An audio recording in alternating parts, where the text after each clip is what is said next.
الداعي إذا دعاني فليستجيبوا لي وليؤمنوا بي لعلهم يرشدون۔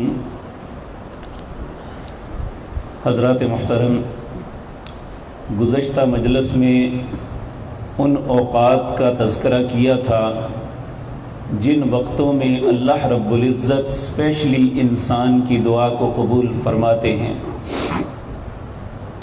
آج کی مجلس میں ان خوش نصیب لوگوں کا تذکرہ عرض کرنا ہے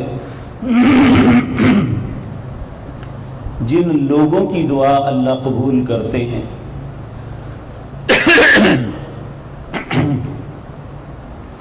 ان میں سب سے پہلا انسان وہ ہے جسے اللہ نے کوئی منصب عطا کیا اور وہ شخص اس منصب پہ بیٹھ کے عدل کرتا ہے، انصاف کرتا ہے۔ تو نبی کریم صلی اللہ علیہ وسلم نے فرمایا جو عادل حاکم ہے اللہ اس کی دعا کو رد نہیں کرتے، اس کی دعا کو قبول کر لیتے ہیں۔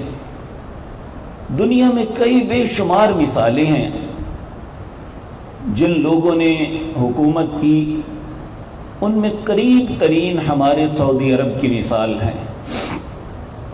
جب یہاں پہ شریف مکہ کی حکومت کو ختم کر کے آل سعود میں سے شاہ عبدالعزیز حاکم بنے، اس وقت سعودی عرب کی پوزیشن یہ تھی کہ وہاں کھانے کے لیے کچھ نہیں ہوتا تھا۔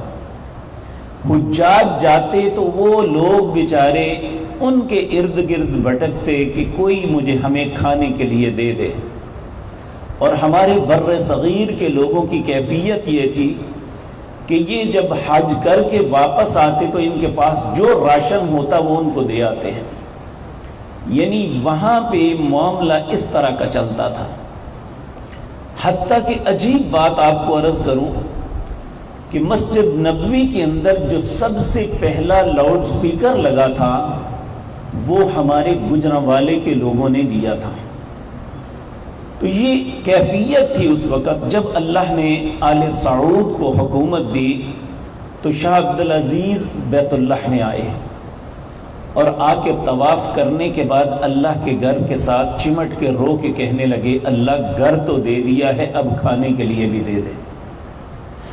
پھر اللہ رب العزت کی وہ ایک عادل حکمران تھا، ایک نیک اور صالح انسان تھا، اللہ نے اس کی دعا کو قبول کیا اور اللہ نے ایسے دولت کے انبار لگا دیے کہ دنیا کے جو صف اول کے وہ ملک جہاں سے تیل لوگ لیتے ہیں ان میں سعودی عرب کا شمار ہونے لگا۔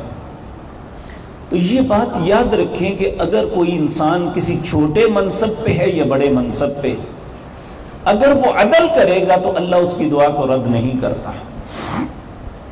اسی طرح دوسرے وہ شخصیت ہے جنہیں انسان